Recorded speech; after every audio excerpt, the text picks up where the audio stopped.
Pod Save the World is brought to you by ProFlowers. Being a mom is often a thankless job, and Mother's Day is a chance to show your appreciation. This ad is my chance to show my mom my appreciation. Mom, I love you. I'm sorry I was so cute until I was 5 and then just basically sucked until I was 17. It was a tough run. But it's very nice. Moms love fresh flowers, right, guys? And ProFlowers makes it easy to send the perfect Mother's Day gift basket with a huge bouquet. Don't forget the moms in your life, mom, grandma, your wife, this Mother's Day. When you send the 100 Blooms for Mom bouquet from ProFlowers this Mother's Day, you will make a real impression. It comes with a free glass vase for just $19.99 plus shipping and handling. And if you really want to make a statement, you can upgrade to a premium vase and include gourmet chocolates for just $10 more. Huh? I really like ProFlowers. I feel like you're setting the expectations really high for what Louise is getting for Mother's Day from ProFlowers. Now she's getting a birch tree with a chocolate fountain. Choose the delivery date you want to send. ProFlowers will guarantee that they'll arrive fresh and beautiful and stay that way for at least 7 days. You get your money back. The only way to get 100 Blooms for Mom with a free glass vase starting at $19.99 is to visit proflowers.com. Click on the microphone in the top right corner and use my code CROOKEDWORLD. That's proflowers.com and code CROOKEDWORLD when you click on the little microphone because this is a podcast. This stunning bouquet sells out fast, so order today. I really like the ProFlowers. ProFlowers has been sending me flowers, and Me too. and I really appreciate it, and I really like it. I like the process. I'm not listen. My house does not look as though it's a home where there's regularly fresh cut flowers, and yet these days it is. Yeah, no, we brought them from San Francisco. Your house is much more likely to grow flowers. They traveled well in the box in my move. Oh, have you not seen the garden that's emerged in the lawn? The dirt all over the floor. Yeah. Okay, let's not exaggerate. All right, occasionally, I'm a guy. Occasionally laundry does pile up, but I live a nice life. I have a nice home. Cut this. Don't cut it. Leave it in. Welcome back to Pod Save the World. My guest today is Dr. Karen Donfried. She is the president of the German Marshall Fund of the United States. Before assuming this role in April of 2014, she was the special assistant to the president and senior director for European affairs on the National Security Council at the White House. She has also served in a number of other roles. She was the National Intelligence Officer for Europe on the National Intelligence Council, which is the intelligence community's Center for Strategic Thinking. Before that, she was responsible for the Europe portfolio on the U.S. Department of State's policy planning staff and a number of other very impressive jobs. Karen, thank you so much for coming on Pod Save the World today. I really appreciate it. My pleasure, Tommy. So we were joking before we started recording that this election in France has done the impossible, which was get people interested in a foreign election in the United States, particularly U.S. media. This past weekend, French voters went to the polls, and the New York Times described it as the country's most consequential election in modern history. And I would add, it might include one of the more divisive candidates in recent history. Can you walk us through what happened this past weekend and who the candidates are? Absolutely. So my headline for the outcome of the election would be that the center held. That, in many ways, was a surprising outcome because of the twists and turns of this election cycle, where you actually saw candidates from the extremes prove to be very popular on the French political landscape. So the person who's gotten arguably the most press attention is Marine Le Pen.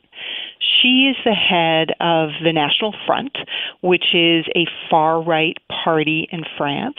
She is deeply anti-EU, anti-European Union. She was talking about taking France out of the European Union's single currency and potentially even leaving the European Union. Then the other main figure in this drama is Emmanuel Macron. He represents the center. And in that sense, maybe you might think of him as an establishment figure, except he's not. He's never been elected to political office before. He started what he called a political movement just 1 year ago called En Marche, Onward. And he rode that to the number one position in the first round of the French election, which was on Sunday. Then you get to François Fillon, who was the candidate of the center-right party, notably called the Republicans, though quite different from the Republicans here in the U.S. And he was the person everyone thought was going to win the first round until it came out that he had employed his wife and children, paid them with French taxpayer euros, but it didn't seem that they actually had jobs. So he's now formally under investigation. So he only got 20% in this first round vote. The next largest vote getter was this flaming figure on the far left, Mélenchon, who was using holograms to have more campaign appearances and YouTube. He was the oldest candidate in the race, but actually spoke to younger, frustrated French.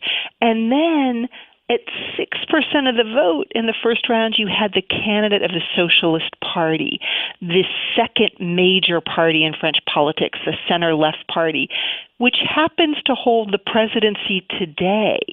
So it was remarkable to see these two major French parties not do well at all for the first time since Charles de Gaulle dominated French politics.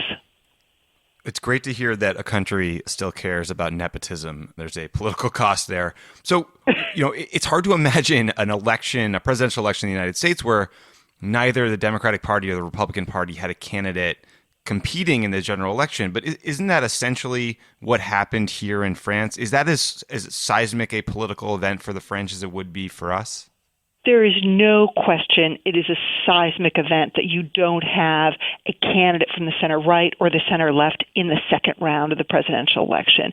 Now, what people are trying to unpack is how much of that has to do with individuals and how much of it has to do with political parties and their failure to galvanize people around a central message. And let's remember the individuals here.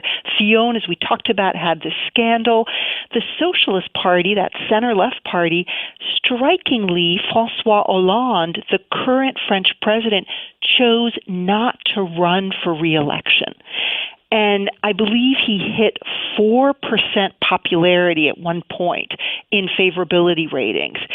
So clearly the socialists were suffering from his low popularity, and it was very hard for Hamon, the socialist candidate, who wasn't a particularly charismatic figure in his own right, to in any way break through.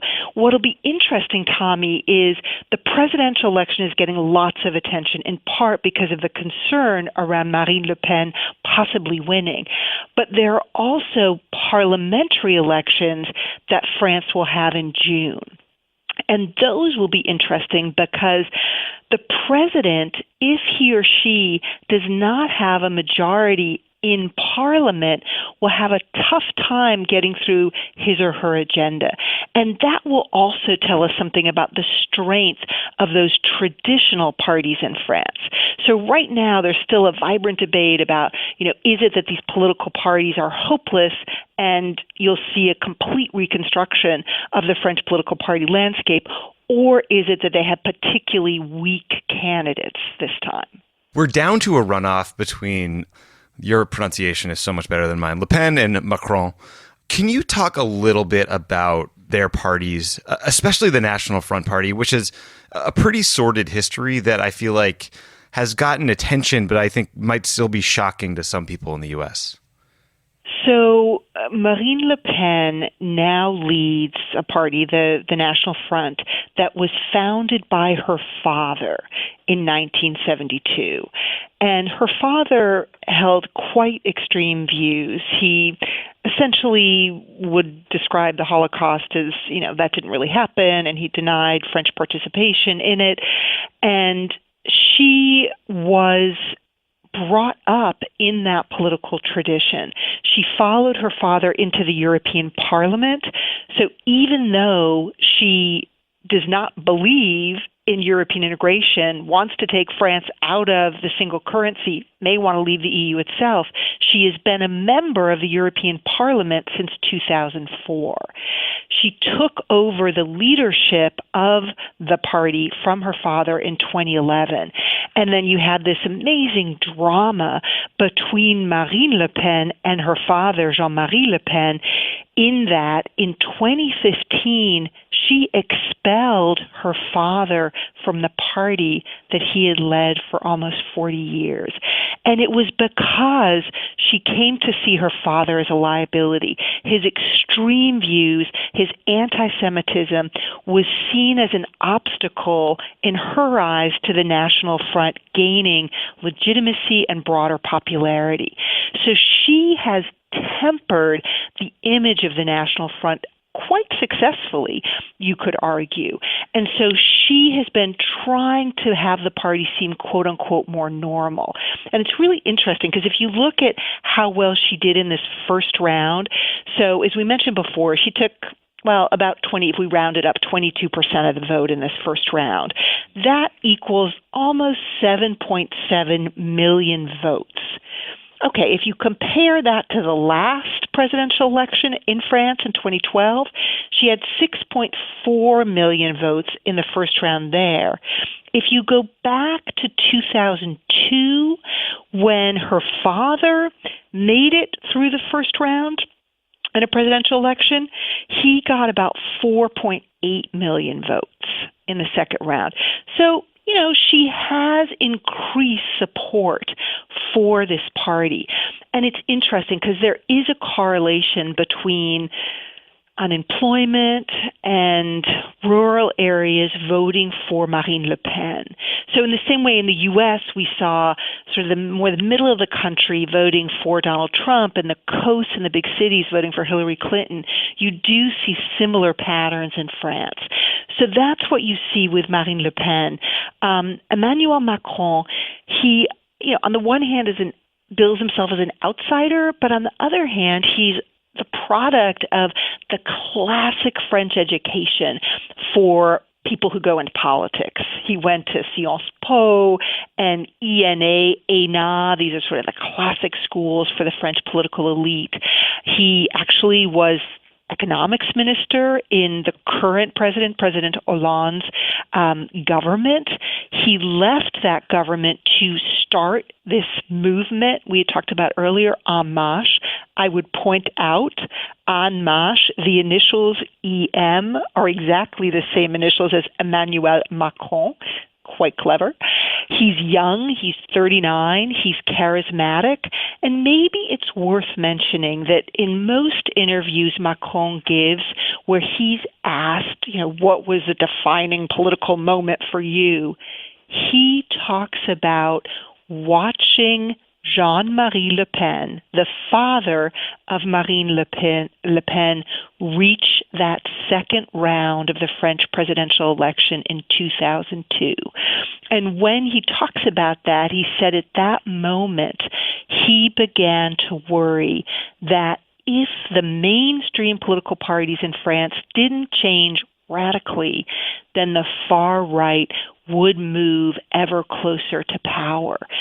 So that reflection on his part is really quite striking when you see him now meeting Marine Le Pen in the second round of the French presidential election.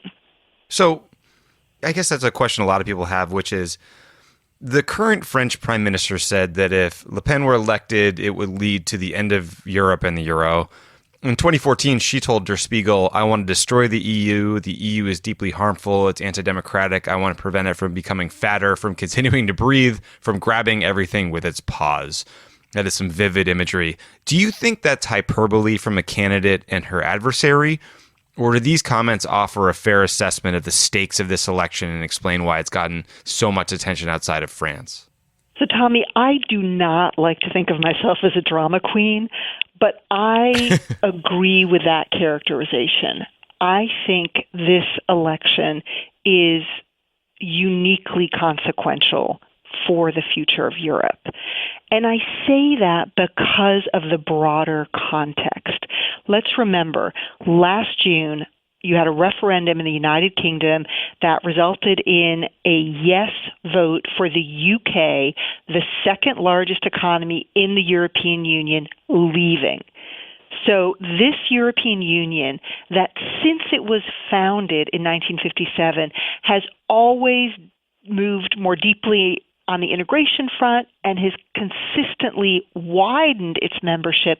For the first time, you have an EU member saying, you know what, on balance, we'd rather be out. So that was a significant blow.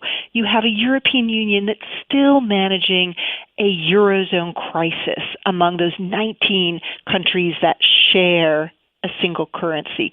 You have a continent buffeted by a refugee and migration crisis, the fundamental source of which, the Syrian civil war, is still not solved.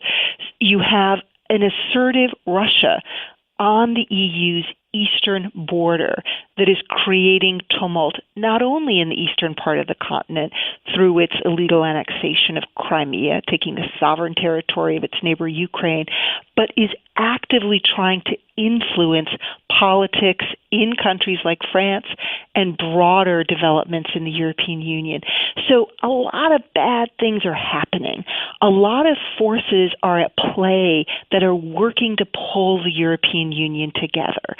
And what are the forces that can hold Europe together?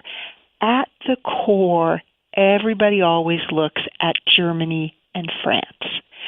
And if France elects a president in the person of Marine Le Pen, who, as you articulately stated, is committed to stopping this European project, I think it would have tremendous impact on what happens in Europe.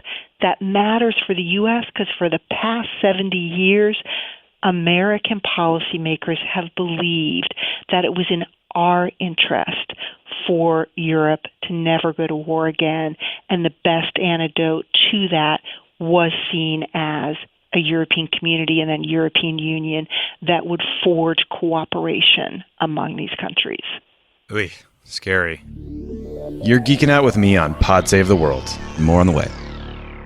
Pod Save the World is brought to you by ZipRecruiter. Do you want to know where to post your job to find the best candidates? Posting your job in one place isn't enough to find quality candidates. If you want to find the perfect hire, you need to post your job on all the top job sites, and now you can. With ZipRecruiter.com, you can post your job to 100-plus job sites, including social media networks like Facebook and Twitter, all with a single click. And I'm sorry to come back to this. You're going to get some great candidates, but I would just read those Twitter candidates extra close because you get some nutballs coming in from that site. You know, a lot of egg avatars. Find candidates in any city or industry nationwide. Just post once and watch your qualified candidates roll into ZipRecruiter's easy-to-use interface. There's no juggling emails, no annoying calls to your office. It's a much better way to do it. With Twitter on the list, it's like we got 50 great candidates and one neo-Nazi. 75 Russian bots. Quickly screen candidates, rate them, and hire the right person fast. Find out today why ZipRecruiter has been used by Fortune 100 companies and thousands of small and medium-sized businesses. Right now, my listeners can post jobs on ZipRecruiter for free by going to ZipRecruiter.com/pod. That's ZipRecruiter.com/pod. One more time to try it for free. Go to ZipRecruiter.com/pod. Pod Save the World is also brought to you by the Great Courses Plus. There has never been a more important time to keep learning and to stay informed. That's why you should sign up for the Great Courses Plus. These are fascinating video lectures. They're on a ton of different topics. They're presented by award-winning experts. They're really well done and very smart. You can learn about whatever interests you: politics, economics, world history, how to cook, how to take better photos. With the Great Courses Plus, you get unlimited access to stream their entire library. That's over 8,000 video lectures, and more are added all the time. We like the Great Courses. Yeah. I also had to do an apology to Great Courses once for something I said in an ad. You can watch them all on your schedule. Start and pick up from any phone, your tablet, your laptop, your TV. The Great Courses Plus has a course that everyone should watch right now. It's called Thinking About Cybersecurity, from Cybercrime to Cyber Warfare. It's a cybersecurity expert named Paul Rosenzweig. He talks about topics from computer viruses, digital espionage, all the tools we can use to protect ourselves from cybercrime. Very relevant in the wake of the ongoing, never-ending, continued conversation about Russia's hacking of our When he elections. asks you for your email password, it's a trick. Don't do it. Don't do it. Yeah, don't email John Podesta. Do that. I got don't yet another email saying that I got it from Google telling me that foreign state actors were trying to get into my inbox. I stopped getting them, which makes me even more nervous. What do you want from me? I joke about the news for a living. What's going on? Sign up for the Great Courses Plus. And as one of our listeners, you'll get a free month to watch this or any of their other courses by going to thegreatcoursesplus.com/crookedworld. Sign up now. thegreatcoursesplus.com/crookedworld. That's thegreatcoursesplus.com/crookedworld. So every article you read, at least in the U.S., draws some comparison to the 2016 presidential election. And the gist of it is Trump and Le Pen are extremist, nationalists, xenophobic. Their opponents are more welcoming of globalization. Do you think there's merit to those comparisons? Can you actually draw a line between the U.S. election to Brexit to this? Or do you think that there are regional issues with the candidates like you described earlier that are as or more important and that just don't make for as interesting of a narrative? So I would never say that national differences don't matter. Of course they do. And there are national stories in Britain, in the U.S., in France, and for that matter, in Austria, in the Netherlands, other countries that have had elections in past months. But there is no question that there is an overarching narrative that connects all of these national stories. And it has to do with people who feel that they have lost because of globalization. And there's a lot of discussion today that maybe the schism we see in our society is not a left-right schism, but it's a schism, sort of open societies versus closed societies, nationalism versus internationalism. And I think we see that across all of these countries, and that's where the comparisons with the U.S. election and with Donald Trump come in. You know, Marine Le Pen is anti-multilateralism, anti-immigration, anti-Islam, and this sense of we need to leave the European Union to regain control over our borders, to regain our ability to defend our citizens. Very similar in some ways to the rhetoric that you heard in the UK around the Brexit referendum, where many Brits wanted to regain sovereignty. They wanted to sort of take back control. And you heard that in many ways in the U.S. election as well. So I think there's a sense that large swaths of our publics have that they're losing their identity, their American identity, their English identity, their French identity, because of globalization, because of immigration, and they're threatened by that. And the question is, are our political leaders, in those cases where the center holds, if Emmanuel Macron wins the second round of this French election, will he be able to put in place an agenda that does change the economic trajectory that France has been on, that, turns around the low growth, the high unemployment? And will he be able to show French voters that that sort of liberal democratic system of governance can deliver for its people? And I think that question is there across all of the countries in this Euro-Atlantic space that we've seen go through elections over the past 9 months. Do you think that there's some legitimacy to the criticism of the EU or to the euro as a common currency? You have people who are saying, there's this forced economic integration of the countries in the EU without a political integration that was necessary to make it work the way the United States makes it work. They also point to the euro as potentially one of the reasons that the European economies have rebounded slowly since the crisis. Do you think there's merit to those criticisms at all? I think there's absolute merit to those criticisms. There is no question. The European Union is not perfect. The euro, as you know, when the euro as a single currency was created, lots of economists were saying, gosh, it's going to be really tough to create a monetary union if you don't have a fiscal union. And there just wasn't the political will at the time to do that. And we've seen since the onset of the Eurozone crisis, those 19 Eurozone members make a lot of progress on a banking union, make a lot of progress on trying to have greater commonalities across their economies, but they still have really important steps to take. And the European Union, for many European citizens, the European Union feels far away. And in the U.S., there's so much criticism of Washington and the swamp and draining the swamp. In a a way, Brussels is that for Europeans. They talk about Brussels in those terms. Too much regulation, too far removed from the common people. And so I wish that the day after the Brexit referendum, so on June 24th, the day after, the European Union would have stood up and said, hey, you know what? We hear the message, and there are important reforms we need to put into place, and we're taking that on. And the hope is that if Macron were to win in a second round, that you perhaps could envision a reinvigorated Franco-German core that could put forward and implement substantial reforms that would speak to those legitimate criticisms of how the EU functions. And just to remind that Germany will have elections in September, so it's unclear that you would see too much movement immediately, though I think you probably would see Merkel and then possibly Macron step out immediately. But I think it really would be after the German elections that we would be expecting some significant reform effort on the part of that Franco-German core. That's interesting. So the early opinion polls, and I think we've all learned to stay out of the prediction game and not put too much stock in the early polls, but assuming the prediction polls are accurate in France, it sounds like Macron is likely to win the runoff. And depending on who you listen to, this could either be the high water mark moment for far-right parties in Europe, and we can feel some relief, or it could be an uh-oh moment, because even if Le Pen loses, her party is now a major force in French politics. Do you believe it's one of those extremes, or is the truth somewhere in between? So I do think that Macron is most likely to win in the second round. One of the surprises of the first round was that the public opinion polls were pretty much right on.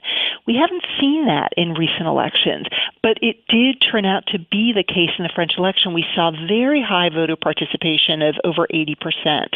There's a question about whether you'll see that higher participation rate in the second round, because it's not clear, in particular, that those who voted for that far left candidate, Mélenchon, that I had mentioned earlier, that they will go to the polls.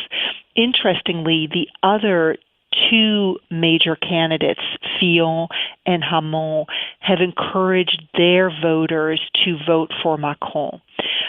It's not clear where Le Pen will pick up additional votes from. There's some speculation that the traditional right party voters, the Republicans, some of those folks may migrate to Le Pen. It is possible that some of the far left voters could migrate to Le Pen in the same way that we saw some crossover from Bernie Sanders voters to Donald Trump. But she seems to have some limit to her ability to take on additional voters. So the speculation is that in that second round, Emmanuel Macron would get close to 60%. She would get close to 40%, which is still quite a striking outcome if we remember that in 2002, her father could not even clear the 20% mark in that second round. Right. So, Right. I think the message here is, look, even if Macron wins, that doesn't mean everything's okay. We have to understand that the extremes have proven very popular in this election cycle in France.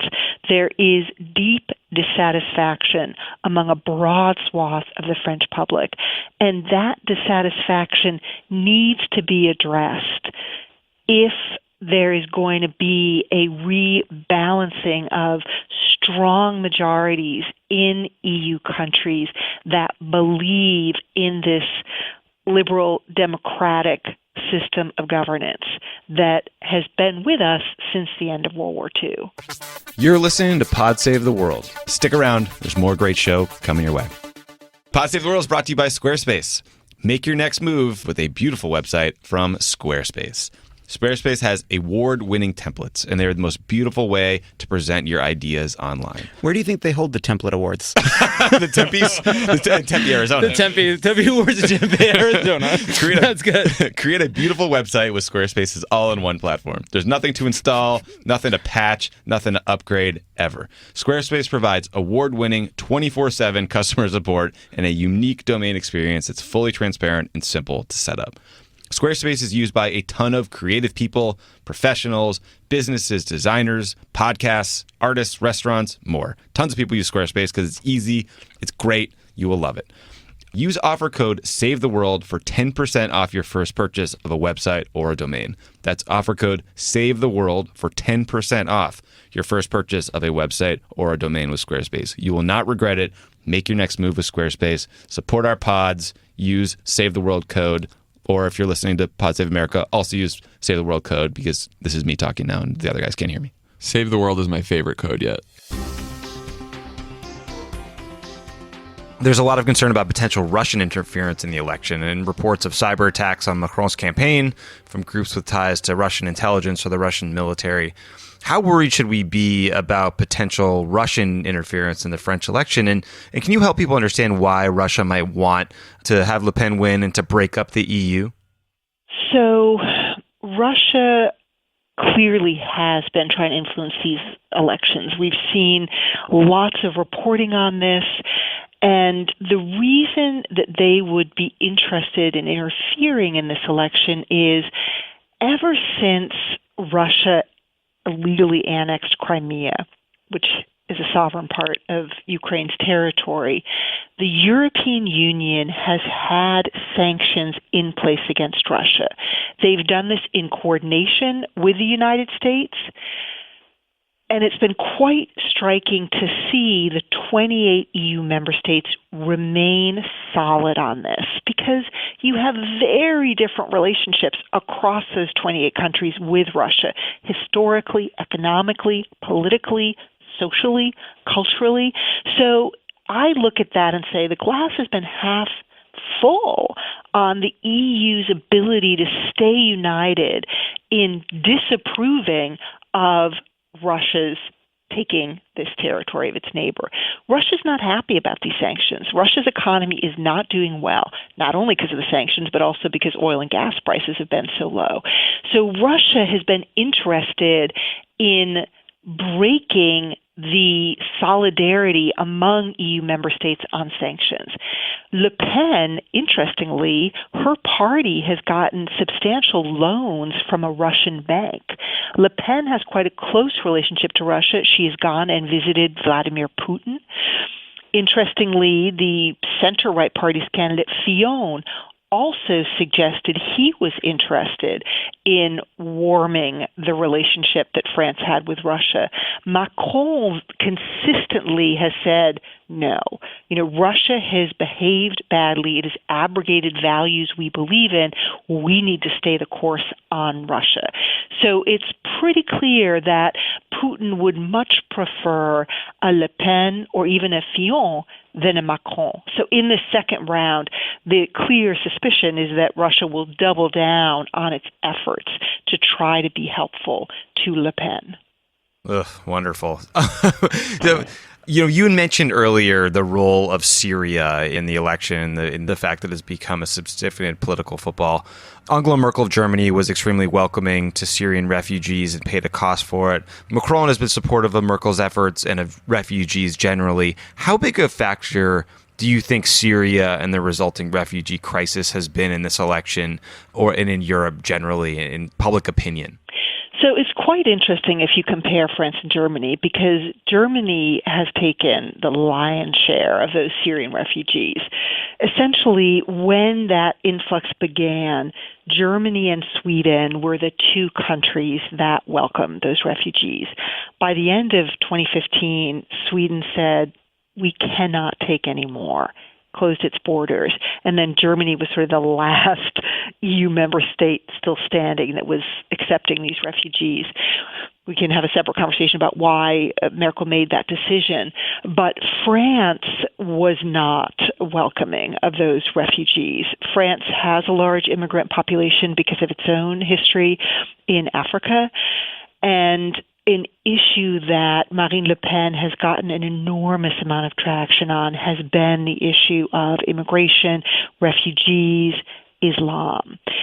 And in that sense, there is no question that the civil war in Syria, the outpouring of refugees, has had a broad impact on European politics. This is also true in the case of the UK, in the case of the Netherlands, the elections that we've seen over these past several months. Now, what strikes me about this, and it's one of the reasons Marine Le Pen says we need to leave the European Union, because if we're in the European Union, we are not able to control our own borders. Let's unpack that, Tommy. Now, if you're a member of the European Union and you're part of the single market, they always talk about the 4 freedoms, right? And one of those freedoms is the freedom for EU member states to travel across the EU and work in other EU countries. So it is true, if you're a member of the EU, then other EU citizens have the right to come to France. Okay, then there's another part of this process of European integration. It's called the Schengen area, and that relates to passport-free travel. So if you're in Schengen, and so let's say I fly to Berlin and then I fly on to Paris, I don't have to show my passport when I go to Paris because I entered that Schengen area in Germany. That is a policy you can opt in or out of. France is part of Schengen. The UK never has been. Okay, so those are sort of the levels of how you move within the European Union. When you're talking about an influx, let's say, of Syrian refugees, France can control its national borders, but wow, it seems to me like France has a big interest in cooperating with its neighbors that are closer to Syria, right? So maybe Greece or all the countries that those refugees have to come through. Or if you're talking about migrants from Africa, then you're going to be working closely with other southern neighbors like Italy or Spain. And so I think where Macron comes down is we need within the European Union to build a serious policy to manage the external borders of the European Union, because that at the end of the day is how we manage this problem, not only for the EU, but also for France. So those are some of the debates that you have around what is a very sensitive issue and what clearly is playing into this sense of losing identity, your culture being eaten away, and this us versus them mentality that's played such a big role in this French election. That's fascinating. So my last question for you, and thank you so much for your time, is, it's been reported that Steve Bannon, Trump's senior advisor, hates the EU. A former Breitbart staffer told Politico that he figures it's an instrument for globalism. That same Politico piece noted that Donald Tusk, the president of the EU's European Council, sent a letter to member states characterizing the Trump administration as a menace to the EU, alongside the likes of Russia and radical Islam, and that they may need to start viewing America not as a stalwart friend, but a threat. What do you think they mean by an instrument for globalism, and what could Bannon or a Trump White House do to weaken the EU or impact policy? So it is true that there are many things that President Trump said in the run-up to his election, and that things that have been said by some in the administration that suggest a very different approach of a Trump administration to Europe, the European Union, these allies that have been so important to the U.S. since the end of World War II. And you could contrast the fact that when Barack Obama was president, he made a stop in the UK to make the case for Britain staying in the EU. As I recall at the time, he talked about how much the U.S. values a strong United Kingdom in a strong European Union. And, there was a hot debate at the time about whether that was helpful or not to the efforts of then Prime Minister David Cameron, but it was very much the expression of American president arguing that European integration was good for the UK, was good for the rest of Europe, and was good for the U.S. And Donald Trump was very clear that he was a supporter of Brexit and that he could understand why the UK would feel its sovereignty was being eaten away by the EU and would choose to leave.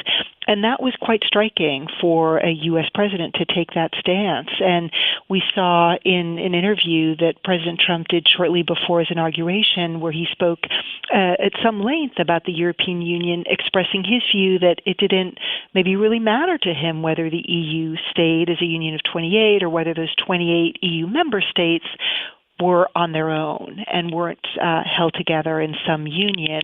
Now, interestingly, in more recent weeks, President Trump has said that the European Union is doing better than he expected. So it could be that his view on this is evolving as he's had the opportunity to meet with more European leaders and speak with them by phone. And he'll be making a couple of trips to Europe this spring. Next month in May, he'll be going to a NATO summit in Brussels. He'll be continuing on to a G7, a group of 7, meeting in Italy. And then he'll return in July for the G20 summit in Hamburg, Germany.